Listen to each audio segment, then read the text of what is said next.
One problem facing Allied military commanders in the war, and all those of us here at home who are following the progress of the war, is that it is progressing so rapidly. It appears to be going so well that we have to start to think what will happen after 3 or 4 days. James Dunnigan, our military analyst, is with us today.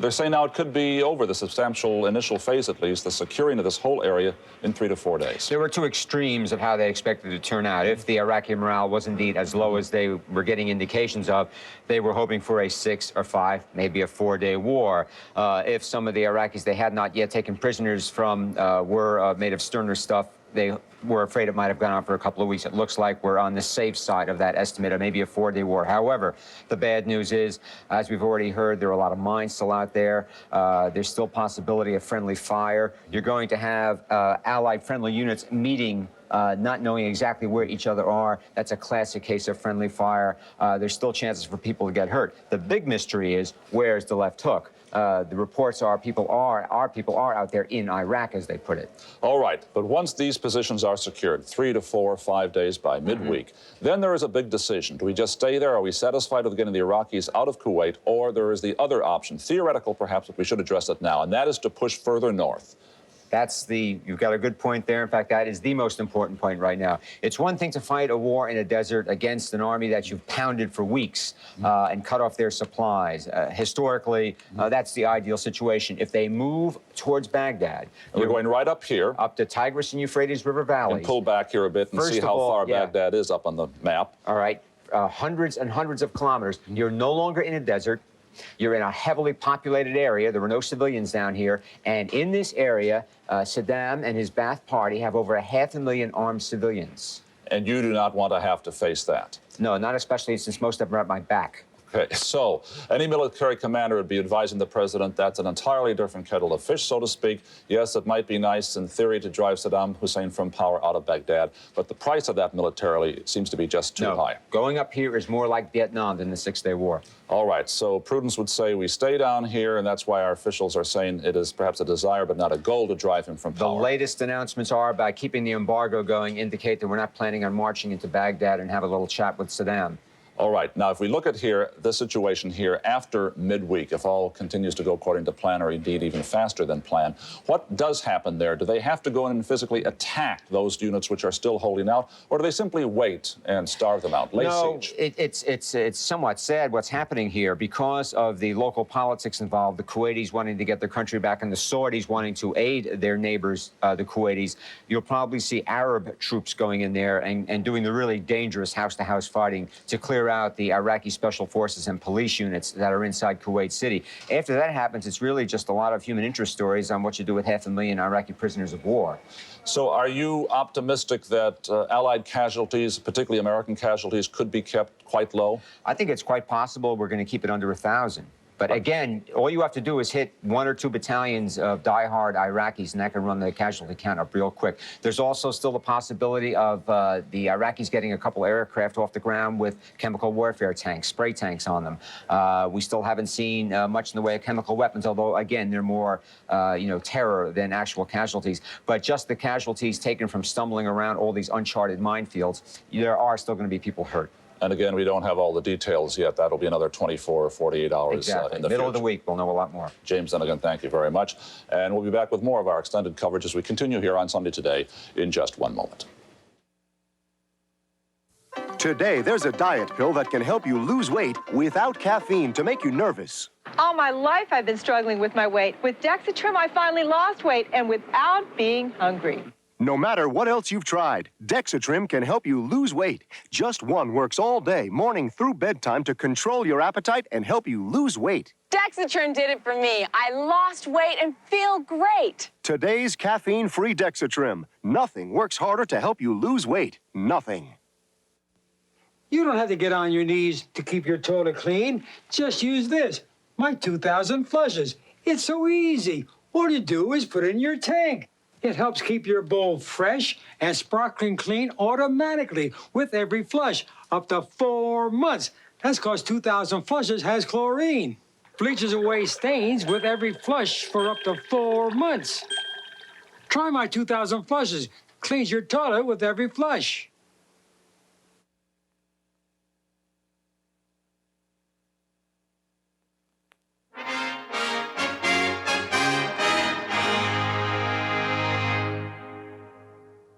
Well, that picture speaks for itself, the wounds of war. Not talking about this war and the casualties that may occur there. We're talking about what happened in the 1960s, the 1970s in Vietnam. A number of Americans are still trying to come to terms with that war, what happened then, and some Americans actually are going back there. We have a report now from KING about one American who went back. The reporter is Brendan McLaughlin of KING in Seattle. Here is that story.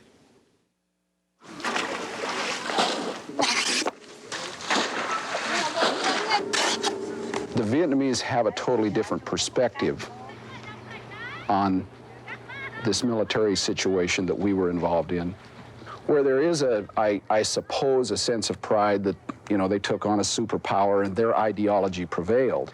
And so they're putting it behind them a lot easier than we are. And so it's easier for them to, can I use the term forgive and forget? 20 years after losing his leg in the Vietnam War, Len Nichols decided it was time to go back.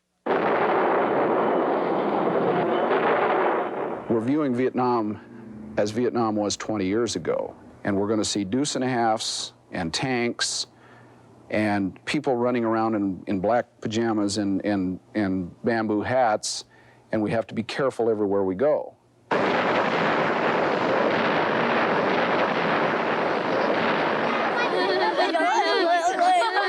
A basic misunderstanding. Today, pieces of B-52 bombers have become rusted monuments to the People's Army. Other relics from what the Vietnamese call the American War can be found at the Army War Museum. The last big war left behind the biggest pieces of wreckage, but the American War exhibit has to share space with the Chinese, the Japanese, the French, and the Cambodians. The war that did so much to traumatize America is just one chapter in the long, bloody history of Vietnam. But for an American, that chapter is difficult to view.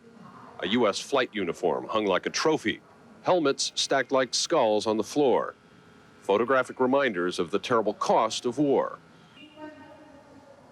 But Len Nichols was determined to leave the past behind. You lost your leg to this enemy here at that time. How can you really just put that aside? Well, to key in on what you said, it was this enemy at that time. This is not the enemy now. In Vietnam, Nichols was struck not by the differences, but by what he and his former enemies shared in common.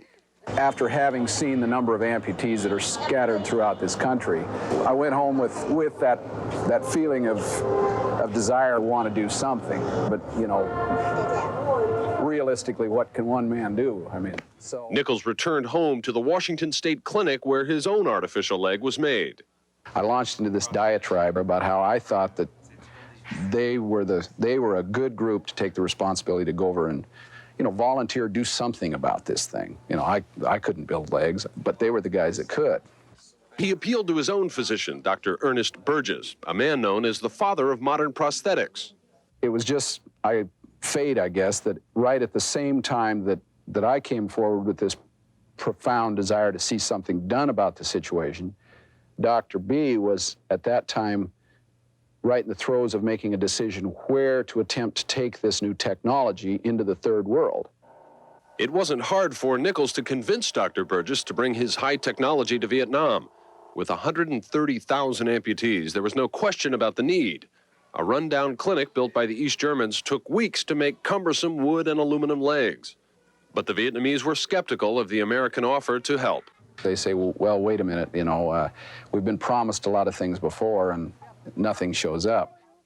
Partly because the U.S. government still enforces an embargo against Vietnam, a country we refuse to recognize. Hasn't been easy.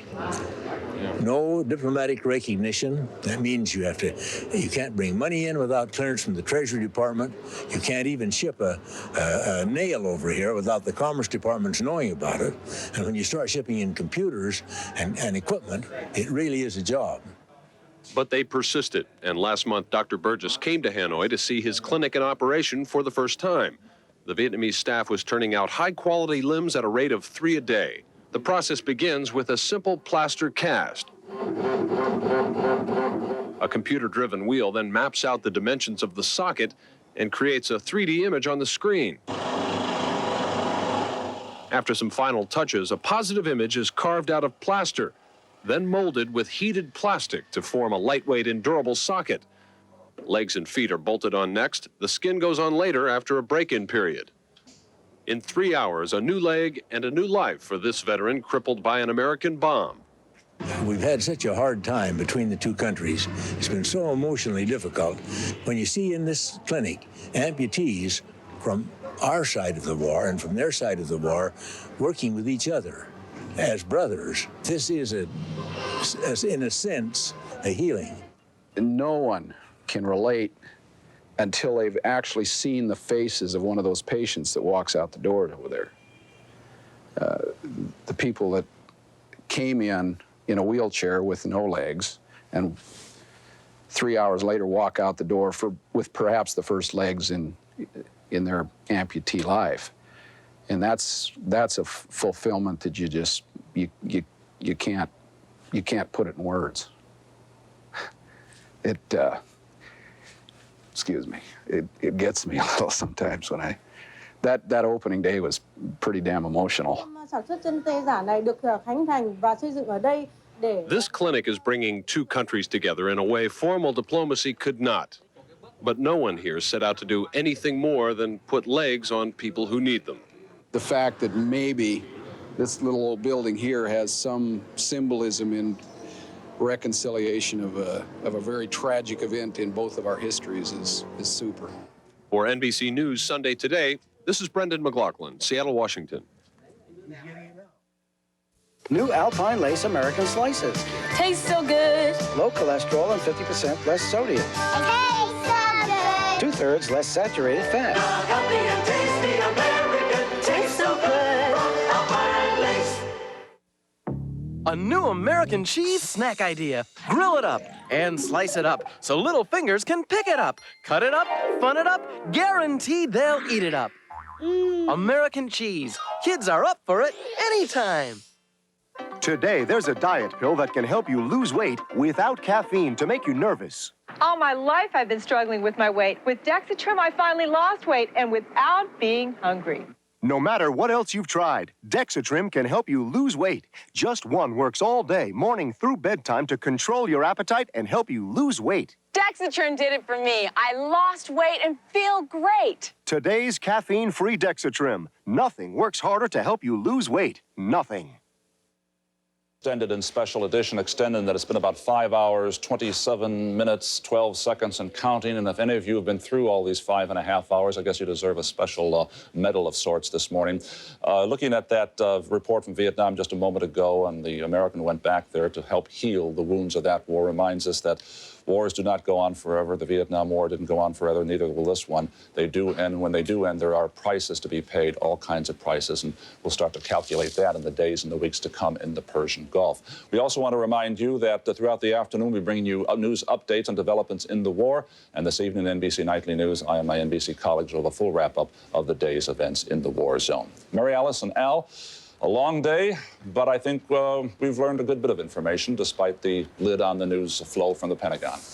Yes, we have, Garrick, and we'll be piecing together more information for you through the day, through the night, and as Operation Desert Storm rolls on toward its resolution, with the caveat that it looks like it's a tremendous success so far. Yes. But it's hard to know the details of that. That's right. Things change so rapidly over there, and like I said, they were worried that a fairly semi-permanent wind fixture was going to take place, but it's just a frontal system passing through. They should be getting improving weather conditions.